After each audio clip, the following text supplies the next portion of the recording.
Get in, nerds. We are playing Victoria 3. We are playing as Brazil. We are still closing out our war with Ecuador. We have a shortage of explosives for reasons that are still kind of eluding me at this point. But why do these explosives factories have a problem? I don't understand. You're extremely profitable. Their explosives are hugely expensive in the market, and yet you cannot provide what we need. There's Ecuador sorted out. So, these sulfur mines are also only half employed. But sulfur is very expensive in the market, which tells me that, like, they should be able to hire more. So, where do we have sulfur potential? That's actually what I should be asking myself here. Only over here in these areas. And there are job seekers in those areas. In fact, there's plenty here. We have an infrastructure shortage in Ica. That's what's going on. So... oh my goodness, I didn't queue up a railway in there. We're definitely going to build a railway there. Need one here. Don't need one here in Tarapacá immediately, but I'm going to need one eventually.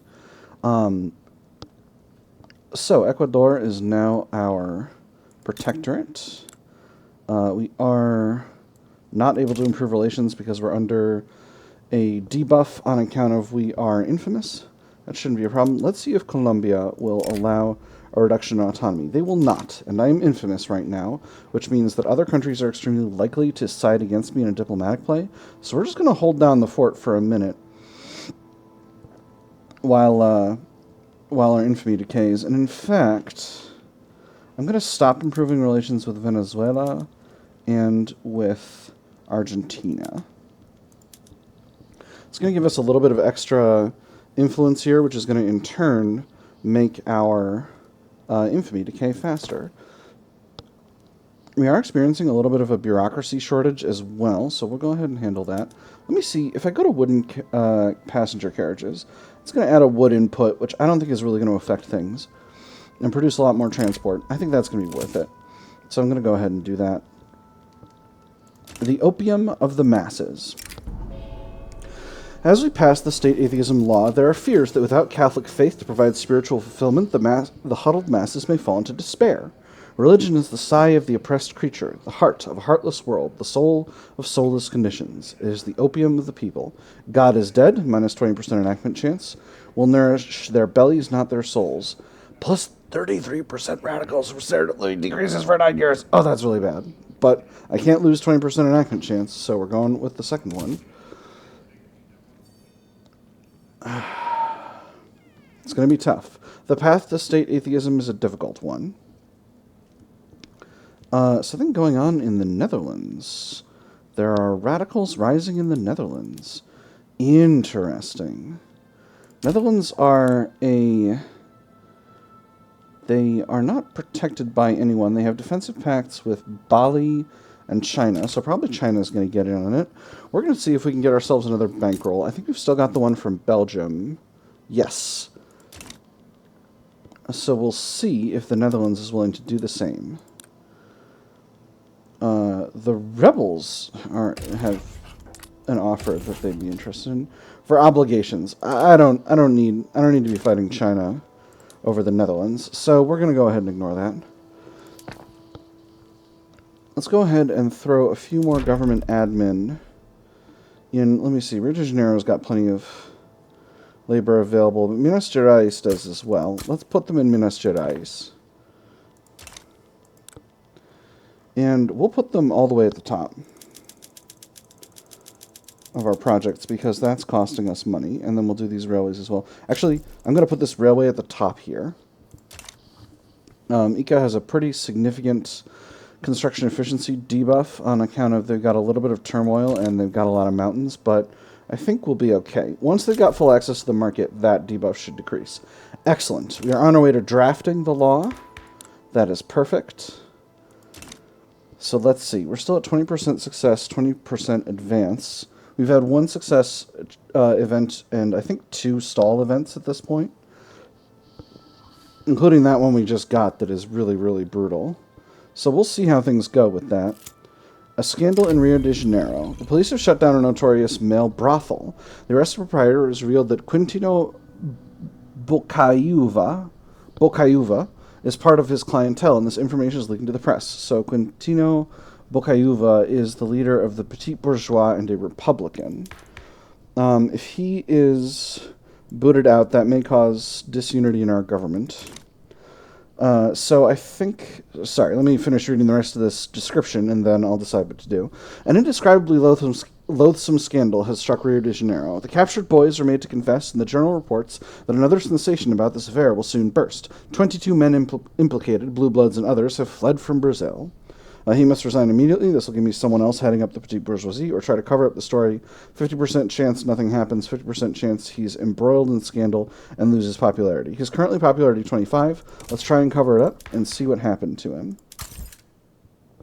He's neutral. So, okay, so now he's embroiled in scandal, and that's going to last for 9 years. That's all right, though. I'm not necessarily concerning myself with that. I need to be a lead producer of these things, and I'm losing progress on this. But that's just buy orders within the market, so I'm not hugely concerned about it at present. We got quite a few pops in Tarapacá, living below expected standard of living, which is not great. A lot of Aymara people who are indigenous South American. And we got some South Indian people who are accepted pops. So one of the things we're going to have... So let's take a look. I just want to discuss briefly our plan here. So Brazilian, Afro-Brazilian, Platinian, South Andean, and French are all accepted. North Andean is going to be as well, because that's a European heritage population. But we're definitely going to wind up with some areas that are not majority accepted. And I think I might form myself a nice puppet state. And we'll see... in those areas, just so that they can be of an accepted type, and that'll be good. Academics. Brazilian Catholic academics at the University of Rio de Janeiro are strong supporters of the state atheism law. They have founded a society of the godless as a means of promoting anti-religious thought. I've heard us denigrated as thugs, encroaching on the highest achievement of human culture. If that is the highest that humankind has achieved, then I must laugh. To reach a greater height, all I would have to do is hop over a puddle. An enlightened initiative, 15% enactment chance, or accost the theists on the streets, 22% enactment chance, 20% of academics pops become more loyalist, 5% of Catholics pops become more radical. I'm going to run for the second one. It's going to be a little tough having all those radicals in the capital, but yeah, that's a significant number, but I need that enactment chance. We're at 42% with 20% of a chance of an advance, so we're doing actually a lot better as a result of that event. And I'm hoping that my aggressive action will ultimately pay off in the future. We still need to expand naval power, but let me see. We actually don't need to expand naval power that much. We've got a naval expansion slated in here once we finish connecting up the country that will probably accomplish most of what we need to accomplish. We got an agitator to enact interventionism. That's not great. We're still hanging around at number 9. Sardinia Piedmont is ahead of us, but we're gradually closing in on both Sardinia Piedmont and Spain, so I'm feeling confident. It does look like the Ottoman Empire has lost its recognition, so they're now pushed down to 12 as a result of not being able to be above a recognized power. So we're doing pretty well on that overall. Let's see. If we hit... Ooh! And now we're in voting. Wonderful. We hit the reduced autonomy button. It's still 34%. And again, I'm still infamous, so I'm not going to press that button until I'm back under the infamous number and able to stay there while reducing autonomy. Because I did that thing where I expelled a bunch of Catholic missionaries from the West. From Western Europe earlier. And oh my goodness. Hudson Bay Company, did you become free? You're a dominion of Austria. What is happening? And you're at war with Sardinia Piedmont. Hold up. I have to look at what's going on here. So this is... A unification play by Sardinia-Piedmont. They are against Austria. They have the support of Bonapartist France and the United States. And Austria is the one of the targets because these states are Italian states. And the Papal States are also on the other side. They want to conquer Emilia, Campania, and Piedmont. This is... Let me see. Here's Emilia. Here's Piedmont. Campania should be around here. Campania's down here. Interesting. So we're going to see what happens with that. And they're getting the Hudson Bay Company on their side because somehow the Hudson Bay Company wound up a puppet of Austria. Great Britain, I don't know what you're doing over there. Ooh, Occitan mass migration. Excellent. I don't know what you're doing over there, Great Britain, but it's not working, and I don't like it. What is all this? What is this snow-colored Canada over here? Get out of here with that. We do have a thick United States in this run, for sure. And let me see, what else have we got going on? Indonesia is mostly doing its thing. Although Great Britain's got a hold of, looks like, Aceh, which is an interesting situation. An exile at the gates. The relatively lenient Brazilian immigration system has long been attractive to those fleeing their homes. Recently, Julius Croak has petitioned to join the stream of people moving into Brazil. It was one name on a very, very long list, one that had passed through multiple layers of bureaucracy before being noticed.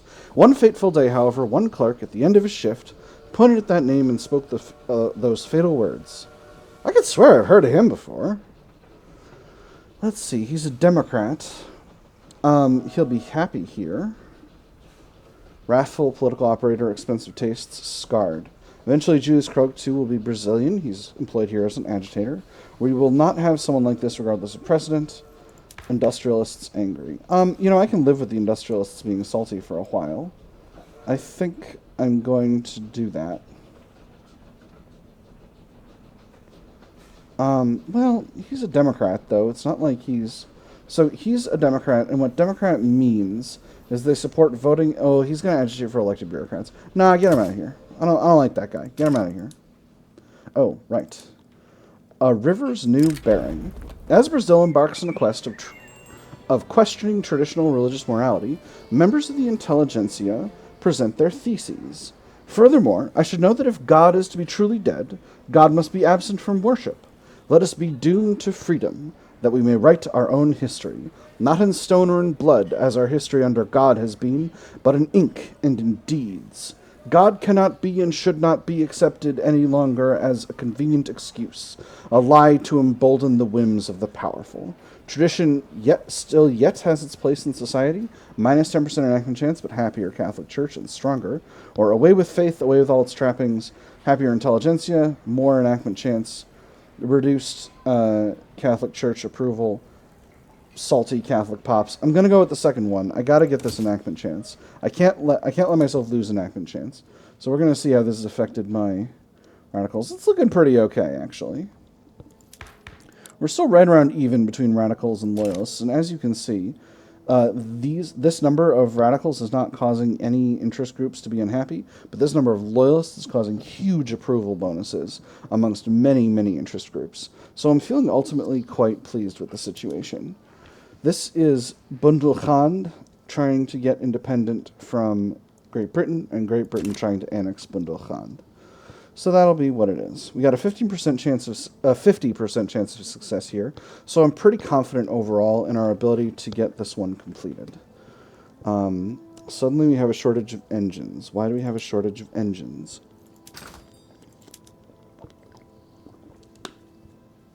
Because I've been steadily building up railways without increasing the size of the motor industries. Yes? No, it's because the ones in Sao Paulo can't hire anybody.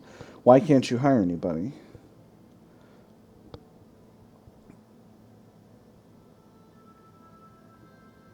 Can't subsidize the place. This is really odd. Again, you should be able to hire, but you can't. That's really curious. Let's go ahead and... There's State Atheism. Wonderful. So, that's done a number of things. Euphoric. Euphoria! Alright. So, we're going to throw a few more a few more luxury taxes in there. Let's get luxury clothes and coffee in there, and then we can drop taxes fully down to the lowest. And we can live with this for a bit because our maximum gold reserve is 2.69, our current gold reserve is 3.1. And that'll let us keep things where they are. So now some interesting things are going to happen. If we take a look at our population, we now have a population of atheists. This is going to be, I thought it would be 40% in the capital, but I guess it's only 25. It's 25% everywhere, it looks like. Interesting. So what's going to happen is that slowly my population is going to convert over to atheism. But for the moment, all of my religious pops are going to be discriminated. So that means we're going to have a huge spike in radicals, likely any second now, as a result of this, as a result of my changing religions.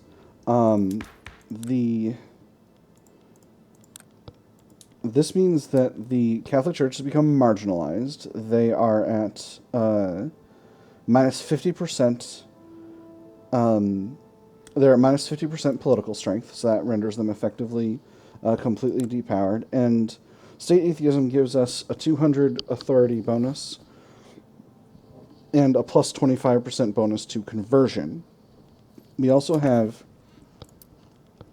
State Atheism unlocked and mandated for our urban centers. State Atheism actually means 0 priests. 50 bureaucrats, 150 clerks, 0 priests, compared with free churches, which are 150 priests and 50 clerks, or state-run churches, which are 200 priests. So, on top of having a huge penalty to political strength, the core of the power base of the Catholic Church, which is the priests, is now no longer exists in the country. So it's a big change, and it's going to mean big changes for the country as a whole. Now, we don't have any glassworks here, so if I put patent stills in, what will that do to glass? Is there any glass in our customs union at all? It does not appear that there is. So, it's a shame. It looks like the private sector is building some motor industries. It's building them in Bahia. I hope they're able to hire. If they're not, that's going to be a real problem. The public construction queue is, of course, continuing to build up railways. And I've got one... I didn't actually end up queuing in a motor industry, but that's okay, because the private sector is building it. So we'll let it go. Again, this railway expansion has been hugely expensive. There's a political movement to restore freedom of conscience. There is a pretty large number of individuals in this movement, but it's actually not causing a huge amount of radicalization right now, although my number of loyalists has ticked really far down. And this is mostly previously loyal people who are now becoming more radicalized due to being discriminated in their country. So that's why that's happening. I'm going to put the government admins at the top here, and we're going to try to finish those out so that we can get this. Because right now we've got a 9% tax waste. Our current national revenue is 80, so that means we've got about 8K in taxes that are not going in, which means that actually... Wait a minute, hold up. Do we have... We're still on filing cabinets. Oh, you know what?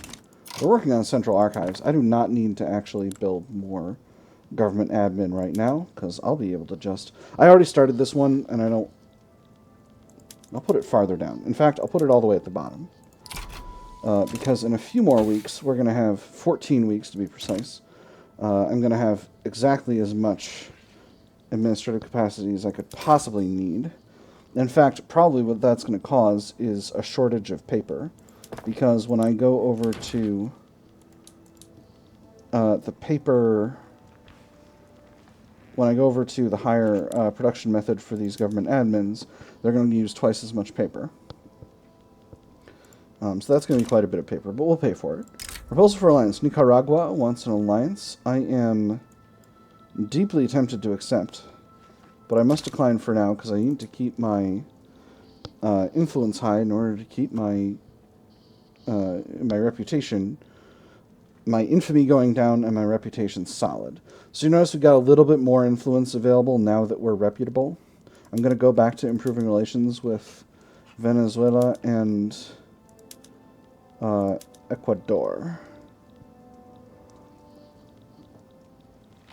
So let's see what Colombia's potential answer would be now that I'm reputable, to me reducing their autonomy. They're still at a low percentage, but I could increase that further, and also by increasing our, well, no, their opinion with me is maxed out, so it might just be one of those things. In addition, how much would that actually cost? 7.2 infamy if I do this. So it's crucial that I get to a point where I'm not going to be goofing up my own infamy on that. Venezuela is still in a truce with me for another 23 months. Peru, Bolivia is no longer in a truce with me. So, what if I reduced their autonomy? They would not accept. It would be 2.4 infamy. So that one I also need to wait on, but not nearly as long. They are rebellious. I am improving relations with them, as you can see here. If I can get them to be loyal, they might accept without fighting, but if they fought, it wouldn't be the end of the world for me. So I'm feeling pretty good about that overall. We are, once again, having a really serious shortage of loyalists, and that, or rather, our shortage of loyalists is increasing. Our overage of loyalists is decreasing, and that's starting to cause problems among the trade unions. Most of our loyalists, most of our turmoil is here in Jujuy, because we got a lot of radicals there, but I don't think it's going to be that big of an issue. I keep saying I don't think it's going to be that big of an issue, but we're going to find out. I have been fucking around for quite a while now, and I am likely, my likelihood of finding out is extremely high at this stage. I need to pick another tech, because I just got to the end of what I was doing. So in society, I just finished out central archives. Central banking would, of course, be very good to have, but I think we might actually go for quinine. And maybe we'll work on doing some colonization at some point. So that's one option. Military, if we can get fieldworks. No, we need to finish out the tier 2 so that we can get shell gun, because that's going to keep us ahead on tech. So we'll do fieldworks. We'll do fieldworks first, then we'll do triage, because fieldworks gives us a big old army defense increase. By then, shell gun will have stopped spreading, and we can just queue in breach artillery. We'll probably have finished shell gun by then. Hopefully hydraulic cranes will be spreading to us. I'm going to decide about hydraulic cranes when the time comes, but I'm going to queue in breach artillery for the moment, and that's going to let us do what we need to do. So, there's our railways getting built. We finally got one in Ica. So has this sorted out the problem with these mines? Oh, right. I didn't actually change up my production method. Has this solved the problem with these mines? Not really. Let's see if we can't export some sulfur.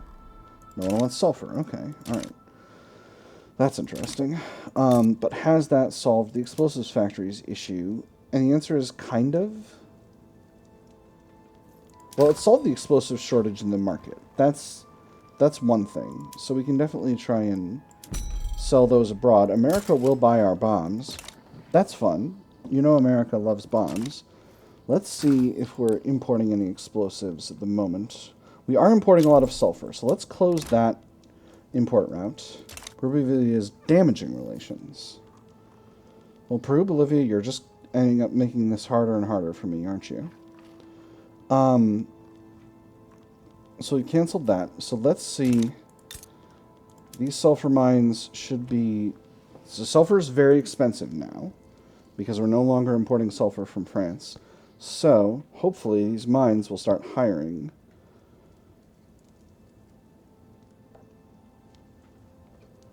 What are the issues preventing it from hiring? Dutch mass immigration. Nice.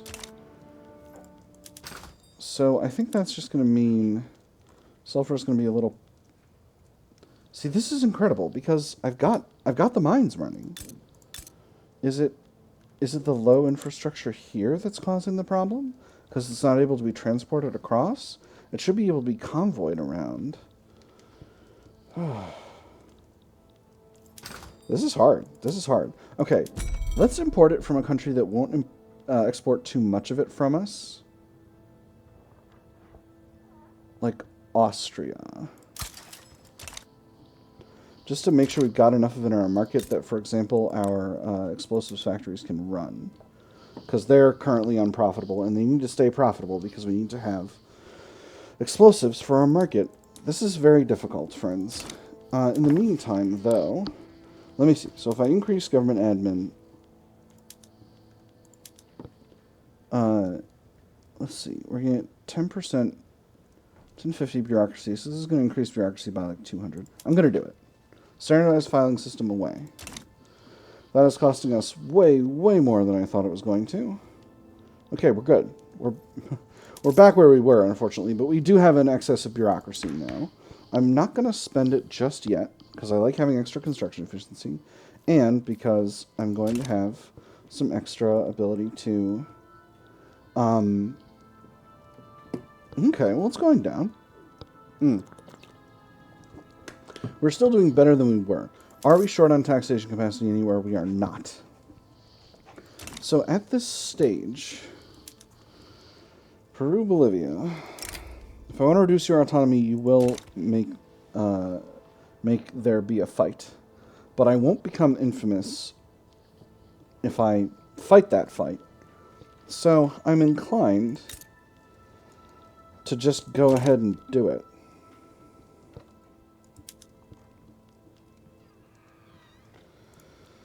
Because they're currently damaging relations with me, which means this bar is not going up.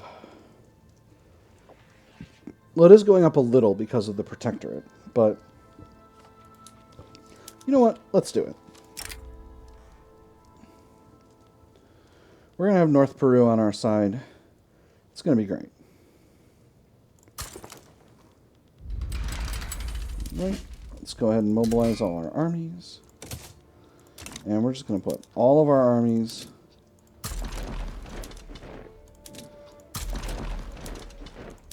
we're going to put most of our armies in the main front. I see this as a secondary front. We're going to put some of our armies there. So who would be interested? There are a few different countries that would be interested. I could bring in Colombia with a transfer subject. Give them North Peru. I don't want to do that necessarily. Who else? I could get Great Britain. I can get Sweden. I'm not necessarily interested in Great Britain or Sweden for the moment because I don't feel like I need them. Is there anyone leaning the other way? Not really. Not really. So I think I'm going to be good to go with this overall. And South Peru... and Ecuador might, or Colombia might just come with, just by their own needs. Let's go ahead and bring up the tax rate to low. So we can still pretty healthily tolerate being 1 1/3 K in the red for basically an indefinite amount of time. So I'm feeling overall pretty confident about our ability to win under those circumstances. The enemy does have an army on this side, and it's actually their larger army. So what we're going to do, France wants us in their customs union? No, thank you. Is I'm going to put our second army over here. They're always doing this, and I'm not sure quite why it makes sense to them to do this, but they're always putting their larger army over here on what would reasonably, I think, be considered the secondary front. I wonder if that's just where they're stationed. Right, so there's egalitarianism. Now, a defensive pact with France I will accept. That's going to put me down in influence, but I think it might be worth it. We'll see. I actually already have a defensive pact with Britain. Well, I guess I didn't really need that. If I end our defensive pact... Oh, I can't end it until October of 66. Well, that's okay. It will deteriorate our relations, but I don't necessarily... That's not a problem for me. We've already got a trade agreement. We're doing very well. So, I'm not worried. Force comparison over here is a little rough, but force comparison over here is just fine. The additional drain on the Peru-Bolivian economy imposed by my forcing them to pay a stipend, a part of their tax income to me, will eventually make them unable to sustain the kind of army that they currently have, which will mean the next stage of this will be easier. Again, I was hoping I wouldn't have to do a war with these, but because I'm not a great power, and because, you know, we've kind of done all of this by force at this point, turning these countries into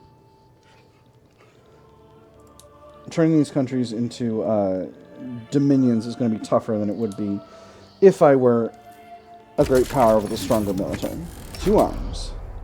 Again, I currently have a pretty solid military compared to the rest of South America, but right now I'm maintaining a relatively small military in order to keep taxes low, which I think has been largely effective for me in terms of my overall strategic plan.